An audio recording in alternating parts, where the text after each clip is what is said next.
So I'm Heather Marden. I'm the Policy Director for the Maine Association for the Education of Young Children, and I appreciate being able to be here today to speak to you about Build Back Better. Our organization is a nonprofit organization. We are a state affiliate of the National Association for the Education of Young Children. So we're also a membership organization, and we typically represent parents, early childhood educators, providers, owners, directors, and stakeholders in the field of early childhood education. And I do just want to note, I use the word early childhood education because we use a lot of language about what can be encompassed in that. So our organization really looks at the birth through 8 sector, whether that's home visiting, childcare, public school settings, community programs. So we really try to encompass all of that. Heather, and we're great friends with AUIC and office mates, so thrilled to have you today. And Kathleen, tell us a bit about Maine Conservation Voters. Thank you so much. It's really great to be with you all today. I'm Kathleen Meil. I am the Director of Policy and Partnerships at Maine Conservation Voters and Maine Conservation Alliance. We're sister organizations that represent about 10,000 members and supporters dedicated to protecting Maine's environment and our democracy. So MCA does that work through education, collaboration, and advocacy, and MCV by influencing public policy and holding politicians accountable and getting involved in elections. We have been doing a ton of work with partners like AUIC and across Maine over the past many months. Forever now, it feels like, on Build Back Better, and just so excited to be able to share a little bit about that legislation with you all today, as well as a state of play update, because I agree, even when you're tracking it full time, it's a daily battle to understand what's going on and what comes next. Great. So I'm really happy to have both of you here because I think you're both addressing sort of different components of Build Back Better, but both things that, from my perspective, feel really important for gender equity. So I would love to hear like the short 1-minute synopsis from each of you about like what Build Back Better means to you from your perspective. And this time we'll go ahead and start with Kathleen. Oh boy, it's tough to wrap a piece of legislation as transformative and sweeping as Build Back Better. It's tough to wrap that up in one sentence, so forgive me. I'm going to go over. One of the things that I want to talk about today is the climate impacts of Build Back Better, because even if we just look at those pieces of the legislation, it's a historic investment. We're talking about more than $500 billion in climate, jobs, clean energy, environmental justice. That is groundbreaking in and of itself, but that's not the only thing about Build Back Better. It's not just a climate bill. It's not just an education bill or a jobs bill. It really is about building a stronger and more sustainable country for the present, but also for the future. And I think you're absolutely right that that's where the magic is. And I have found in these past months of advocacy, that's been the magic of the work that we've been doing across the state, is we really have tapped into so many different people, so many different organizations. There's something for all of us in Build Back Better, for every state and every sort of interest group. It's about climate justice and home care, and Heather can say more about all of those pieces, but everything from replacing lead pipes to investing in electric vehicle infrastructure. It really is a key piece of legislation to put us on the path to a stronger society that has a strong, sustainable climate future, and taking care of people along the way. Great, thank you. I think sometimes we over in the sort of direct services or thinking about like the women and children aspect, like don't bring in those pieces of like transportation and climate and that really like directly affect the quality of all of our lives. So I appreciate you flagging that. That's why I'm so happy to have you here. Heather. Yes, so I agree. It's hard to sum up in a minute, but I know we're going to get more into some places in the weeds as we get going. But I think Kathleen using the word transformative is probably the best word to use, and especially when we're talking about early childhood legislation within the Build Back Better Act. So a lot of you might hear childcare referenced, and then you hear public pre-K referenced, and certainly within the Build Back Better Act, there are two separate entitlement programs. But what I really hope people can walk away with today is that even though they're two separate entitled programs, how interwoven they are. We know that childcare programs already do pre-K education. They are already doing it right now. They have 3- and 4-year-olds in their environments. They're teaching them, they're caring for them. So pre-K education does exist. But what we're talking about is providing publicly funded dollars for those pre-K children ages 3 and 4, and for those funds to meet them where they are. So that if you are a childcare provider and you are already doing that 3- and 4-year-old program, that you will have public funds that are supporting you to do that. And on the childcare portion, ensuring that families are not paying these astronomical costs that they are right now to pay for childcare. Certainly many of you probably hear that, you know, infant care specifically in Maine can be as much as an in-state college tuition. So as you can imagine, when a family is paying up anywhere between 15 to 40% of their income on childcare, it's really hard to make it by.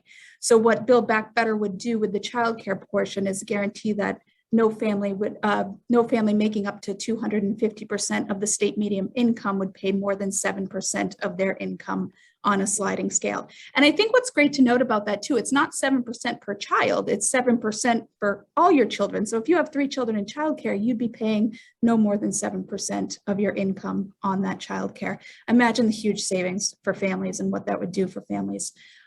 So again, it's a very influential piece of legislation. It would change how we blend public and private funding for childcare and public pre-K and honor the hard work that our childcare educators are doing. Because something else to take into account here is that while we are supporting families for paying for childcare, it's also taking into account that we are going to pay our educators livable wages. And if you are an educator who has credentials on par with someone in a public school system, you would be making on par with their salary as well. And as the bottom 2% of earners in the country that childcare educators are, that would be a huge improvement in the lives of predominantly the women that work in this field. I also think from a gender equity perspective, you know, I really like to draw attention to the fact that most of the underpaid and undervalued human service jobs that we're talking about, you know, that bottom 2% are overwhelmingly women. You know, in some cases, 95% women in these career pathways that are really like the backbone of our economy. And yet, because they're in caregiving roles, we have traditionally undervalued them to the extent that we're asking people to essentially live in poverty in order to provide an essential service. And if that's not a gender equity issue, I don't know what is. And I guess the one thing too I would flag, another essential element of this bill is paid family and medical leave. That's been sort of on again, off again on the table, but the most recent version has 4 weeks of paid family and medical leave. We know that about a quarter of all women go back to work within 10 days of giving birth. And we know that's just not sustainable. It's not good for families. It's not good for babies. It's not good for employers. And so 4 weeks is not going to get us there, but it's, you know, dramatically more humane than nothing at all. So transformative legislation, where is it now? I think there was a big push this summer. There was a real thought that we were going to get this through in September and October and November. It's almost February. So who wants to take the first crack at summarizing, like, what is the current status of this bill? Oh, I'll give it a go and acknowledge that, yes, those of us who have been working on this, we started off thinking this was a sprint, and it has been, but we're now in ultra marathon territory in terms of how long we've been sprinting. Last week, President Biden gave a press conference where he expressed confidence in enacting the provisions of Build Back Better, perhaps in a different form. So he noted that it might be necessary to break pieces of the Build Back Better agenda up into separate bills with the full 500 plus billion in climate provisions moving perhaps first, and then the other pieces with some of the other pieces, it's all a little fuzzy about what will be happening when.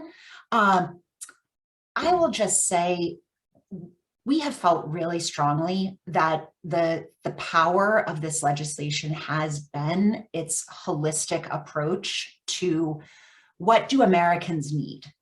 What do American people, families, what do we need to be safe, to be stable, and to have a sustainable future? And that you can't break that up into pieces. We need all of those things, right? We need livable wages. We need childcare. We need paid family leave. We also need to reduce our greenhouse gas emissions so that we have a climate future. We love that it has all been one piece of legislation. We also want to get all of the provisions over the finish line. So, however, the Senate needs to do that, we will make our peace with, and we will keep working. There is, one of the important things and a huge consolation for everybody is the elements of this Build Back Better agenda are tremendously popular across the board. Unfortunately, there's one person who we're really trying to win over, and that's a senator who is not from our state.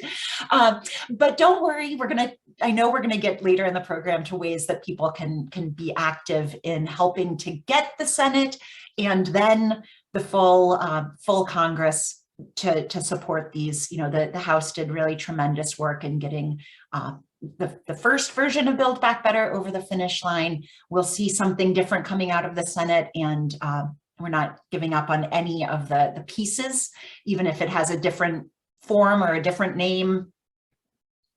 The coalition is here, and we're sticking together. I think that's kind of solidarity is one of the things that also excites me. And I know like Heather and I and the lobby and AUIC work together in the summer talking about how childcare and paid leave are not a choice. They're integrally connected, right? Like childcare starts at birth and care is a lifelong thing. Like pitting them as, dueling somehow when in fact every family needs all of the things.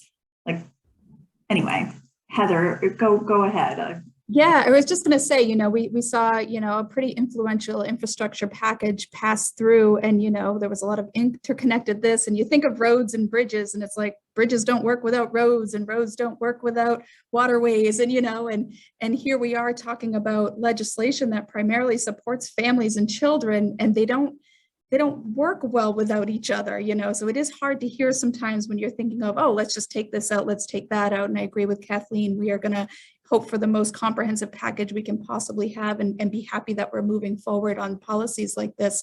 But it is okay if you're reaching out to legislators to talk about how things impact. For me, working predominantly with folks in childcare, I know how paid family medical leave and the lack of it hurts them. They don't get paid when they can't be at work, if they're sick, if their child's sick, if they have a baby. Childcare programs cannot afford to offer that time off, and at no fault of their own, or that they don't want to offer that. They very greatly do want to offer that for their hardworking employees. So, when I do talk to our delegates and other people about that. I try to educate around that. So I would say, even though it feels like a stalled place right now, it's still really important to reach out and advocate and keep sharing, I think, personal stories at this point. I think they have a lot of the data and the anecdotal stuff, but those personal stories about how it really affects you as a person, your neighbor as a person, someone you work with as a person, they just need to keep hearing those stories. And the longer, we wait for it, it just continues to get worse. So we hear it's down to one senator, maybe, and that we need to continue to lifting up the stories. Like, what do you see as the real opportunities to move this forward? Like, what is going to get this over the line? And I know if you knew that, then we would all just be doing it now and we'd have solved this problem. But what do you see as the real opportunities for action that is most workable, is most effective, is most productive? What's out there right now? I was just going to say, from my perspective, it's still just reaching out. And I know someone posted in the chat, making sure that Representative Golden, Representative Pingree, Senator Collins, and Senator King just continue to hear about it. We don't want, because there's this stall feeling right now, that there's not that feeling of urgency. We need to keep that feeling of urgency there, and it's going to be those personal stories. So I see our opportunity in really just continuing to reach out. I think another important thing right now, especially with us working within the early childhood education systems, is what are the groundwork we're trying to lay in Maine as well to prepare ourselves for something like this? Because certainly we want to have those two paths moving forward together, and whatever the outcome be, that we're just ready to keep moving Maine forward on those local levels too. And so that's some things we're trying to work out. So talking with even your local representatives and leaders around the state on how exciting this opportunity could be for you, or, what are those challenges? I'm a parent who's having a hard time accessing or paying for childcare. I'm an educator who's trying to support my family on, $13 an hour, and it's just not working well. I had to take COVID paid time off because I don't have paid medical leave. So just continuing to lay all those concerns out for anyone who makes policy decisions, whether that's the local level or national level. I think that's exactly right. And as we were talking about, there are just so many benefits for so many people wrapped up in this one piece of legislation that it's not a challenge, right? To find people who can say, this will make a difference in my life. It's going to make a difference in all of our lives. And so I worked with someone who said we're in the positive vibes phase of the campaign, that we do just need to move past, sometimes in DC, the sense of potential failure becomes failure. We can't let that happen. We have to keep the sense of potential and of possibility and all of the benefits, keep those front of mind. And I completely agree, Heather. Keep them front of mind when you're standing in line at Hannaford. Keep them front of mind when you're sending your daily message to your senators. Just keep that energy going. In fact, across the country, folks are coming together this week, recognizing that, from the holidays, and then the Senate's been focused on voting rights, and we need to have a sort of resurgence of interest and attention to Build Back Better, and that this week is a really important time for that. So there are anything you can do this week to reach out to Senator King and thank him for all the work that he's been doing. He's been a great advocate for this legislation, and really, unsurprisingly, using his position and his relationships to try to build that support among his colleagues in the Senate. Senator Collins needs to hear that we expect that from her as well. She's actually on record supporting many of the elements of Build Back Better, and yet she's choosing to stand with her Republican colleagues in opposition to the legislation. Just, I don't know why, but let's ask. We deserve that answer. Why? I think that's right. We get hung up on, the one senator, and I am also myself irritated at the one senator, like as the rest of us are, but like, we know that we have senators here in Maine who have in fact supported childcare, and bills like the Pregnant Workers Fairness Act or WIC. Like I think that there's a clear possible pathway for Senator Collins, and we should be able to have all of our senators be supporting this. And so I appreciate that reminder that we can keep lifting that up. And if you're thinking about, okay, well, what would I say? This would absolutely, Build Back Better would help us lower our energy costs, which is a huge burden for many families, especially at this time of year. And investing in energy efficiency and clean energy will create good paying jobs. And there are lots of pieces in Build Back Better that ensure that those would be union jobs with good prevailing wages, jobs that are needed across the state and across the country. You could also point to the really incredible work that went into the climate action plan here in Maine. There's the potential for lots of federal funding to help us fully implement Maine Won't Wait, that 4-year plan for climate action. And Heather, I'm hearing you say, like, we're doing the same thing on the childcare side of like, let's get our state programs in line so we are ready to receive federal funding and just run with them. We can get you all lots of links and information, because it's tricky to keep track of how much is in this bill. So that's our to-do, is to get you all that information.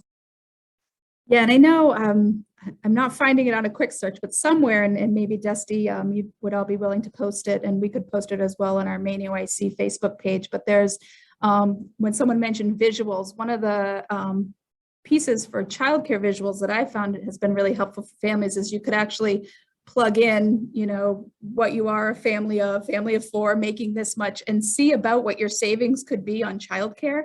So it's been a really great thing for families to see and go, whoa, because certainly I think what happens a lot around childcare, we have a childcare subsidy program, which we receive federal money to support that, to help families who can't afford. Yes, you got it. Thanks, Dusty.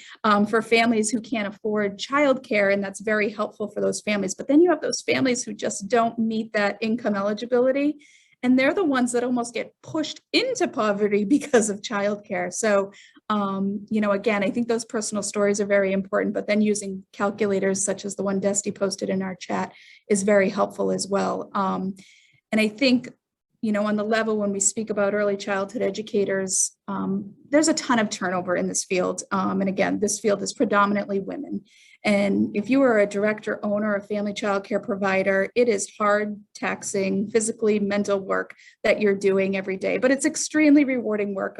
Prior to me coming into my role here, I worked in childcare for 20 years. So I know the work firsthand, but I also know the poverty wages and what it did to me, and why I had to move out of, working within a classroom. But when you're thinking about families accessing childcare, it's very important, but you also want to drop your kiddos off to people who are being honored for the work that they're doing, and they're being paid for the work that they're doing. And why for so long have we looked at children from birth to 5 and educators of children birth through 5 so differently than we've looked at K through 12 systems?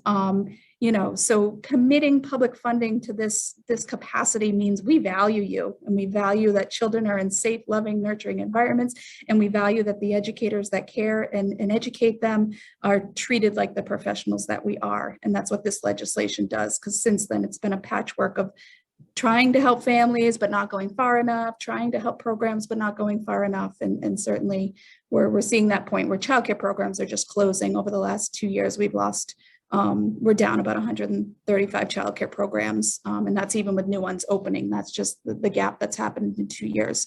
So it's pretty significant.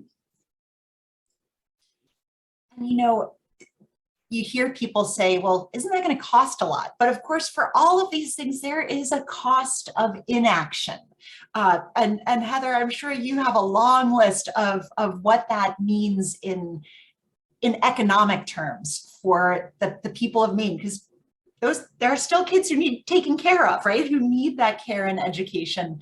On the climate side, there was a new report that came out from NOAA, the National Oceanic and Atmospheric Administration, recently, that said 2021. I know we're all hearing these statistics over and over again, but take a second to really let it sink in. 2021 was one of the most catastrophic climate years on record.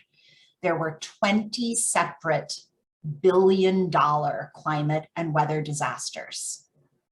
20 separate disasters that cost us $1 billion a piece. And more than half of those were 4 tropical storms. So, and just for context, in the 1990s, we might see 5 disasters at that scale. We are paying for the climate crisis. We are paying for all of these crises. We're just not getting anything for our investment. We could change that. I totally agree with that, Kathleen, because we say it from the same point, over on the childcare and side, because we have early childhood educators and, over 50% already have to access public benefits just to support their own families themselves. And, so we're paying for that portion in one way through some social service programs. What if we paid people their value and they could, feel that honor of supporting themselves and being able to support their families, and on the other side, lifting families out of poverty so that they can, have retirement savings, they can save for their children's, higher education and, not incur it all up front in those childcare costs, as well as we look at it in the system of public school as well, and early intervention services for children. If we strengthen our systems of early care and education for birth to 5, we could combat some early intervention at the beginning and not be trying to play catch up in the elementary grades as much. So like you said, it is making that investment up front and not paying for it later. And that's what we've been doing historically and systemically. We're just paying for the injury after it's incurred, not trying to prevent the injury. Same with paid family and medical leave, all of these. So we've talked a bit about how these are really popular and a question about whether there's been some polling in Maine.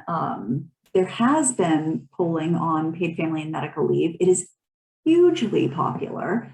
6 in 10 voters, regardless of party affiliation, gender identity, or location, support paid family and medical leave, and it's dramatically higher for some populations. So we know we have the commitment to these issues, we just need to get there. So I'm hearing you say, making sure that people know that it's still on the table, making sure that people have faith and optimism, that they're infusing that faith and optimism into their communities. Are there key things that people should be sharing this week or lifting up, toolkits that we can provide with this group? So I did just pop a resource in the chat. It's the What Build Back Better Means for You for the early childhood education piece of Build Back Better. And so those talking points definitely help, speak about what's in the package. But I also kind of want to pop in too, because there's been myths going around about some of the childcare and early childhood education portion. One is that it doesn't include faith-based providers. However, it absolutely includes faith-based childcare providers and honors the work that they do as well. They're an integral part of our system in Maine, and they're an integral part of the system across the country for children and families.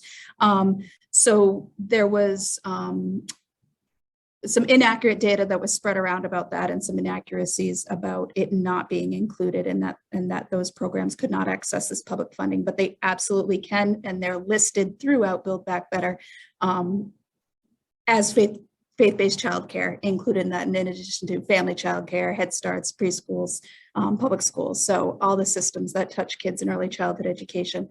So I think being able to, speak to some of those myths, as well as there was some information going around that this would actually cost families more on the childcare portion. However, the data point is when we're talking about 250% of the state median income, that would cover over 90% of families in Maine who would have reduced childcare costs. So it's hard to say it would cost families more when the data is showing that it would actually reduce costs for over 90% of families in Maine. And the 250% of state median income is a pretty high number for Maine when you think of average income. So it absolutely would not cost families more. And there's a great ramp up period that it factors in. It knows that the state can't roll everything out on day one.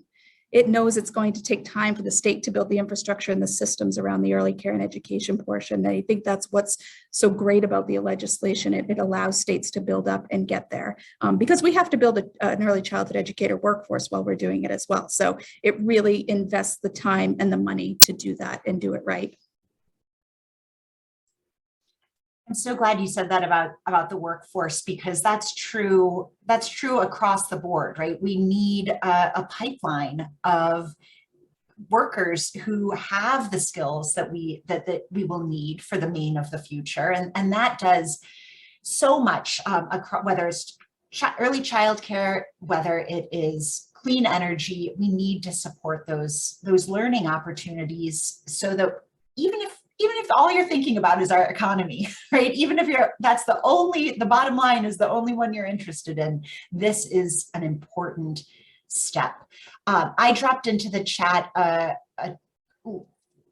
link to some really fun climate action art activities and social media sorts of things. Feel free to explore and share those. It's been so exciting over the last several months to work with artists and creators in representing exactly what Heather and I have been giving you lots of words about. they say it much more clearly than we do sometimes. So explore that. I really do think as much as we can all be talking about Build Back Better this week with everyone we run into and those we seek out in whether they're our local leaders, our state elected officials, federal delegation, they all need to be hearing from us.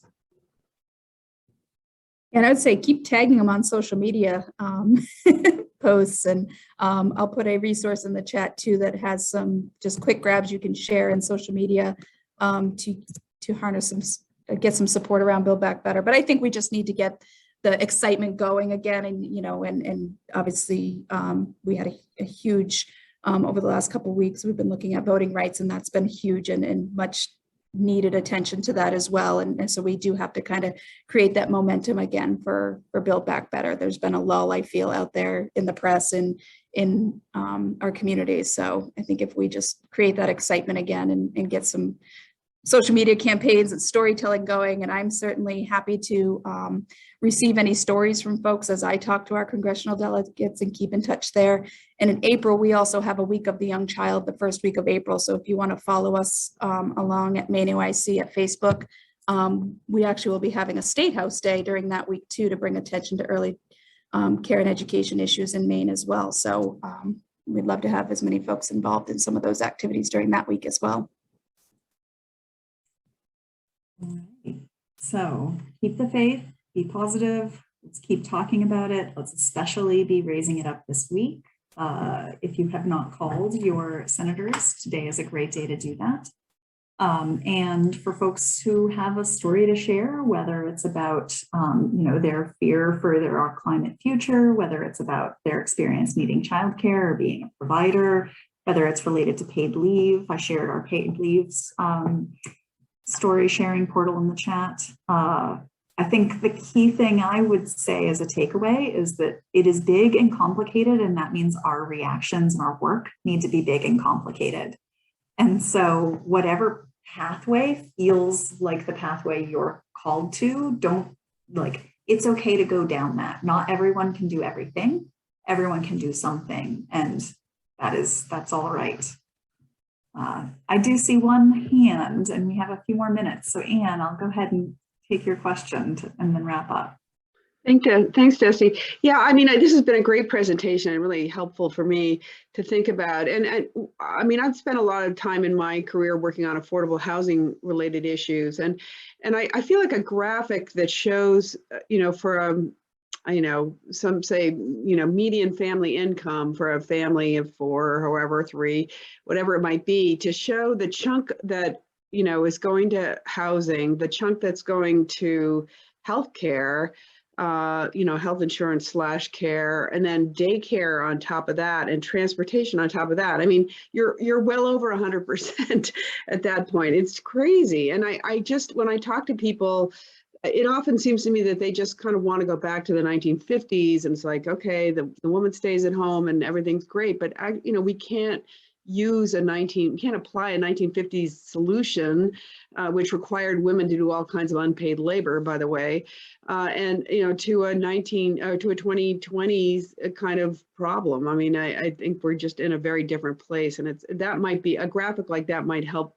to shift people's understanding of how bad the problem is. I love that idea. And that might be something that our coalition can work on, or that maybe is already out there in the mix somewhere. Heather and Kathleen, any final thoughts from you?